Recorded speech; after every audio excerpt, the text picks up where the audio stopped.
এলাকার সকলেই দলের একনিষ্ঠ কর্মী হিসেবে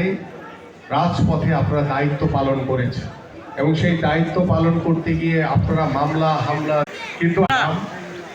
আপনাদের উদ্দেশ্যে বারবার আমি বলার চেষ্টা করেছি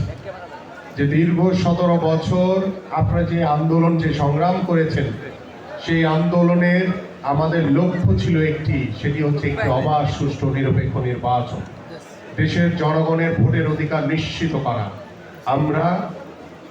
অন্তর্বর্তীকালীন সরকারের 5ই আগস্টের পর থেকে অন্তর্বর্তীকালীন সরকারকে সার্বিকভাবে আমরা সহযোগিতা করেছি এবং আমরা এদেশের জনগণের স্বতঃস্ফূর্ত সমর্থন নিয়ে, জনগণের রায় নিয়ে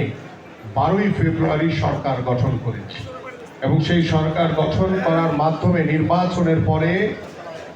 সরকার গঠন করার পরে আজকে বাংলাদেশের মানুষের,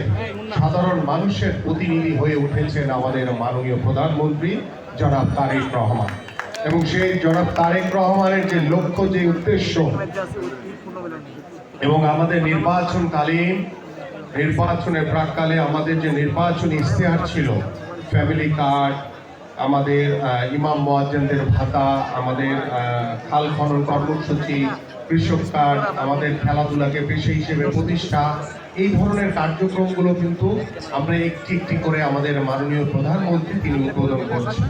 এবং আগামী 30শে মার্চ আমরা বাংলাদেশের সকল জাতীয় খেলোয়াড়দেরকে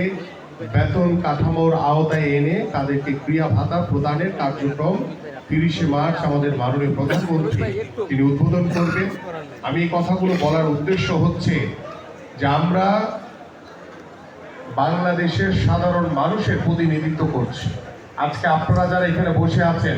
আপনারা যে যে এলাকায় বসবাস করেন, প্রত্যেকটি এলাকায় কিন্তু সাধারণ মানুষের অনেক সমস্যা রয়েছে।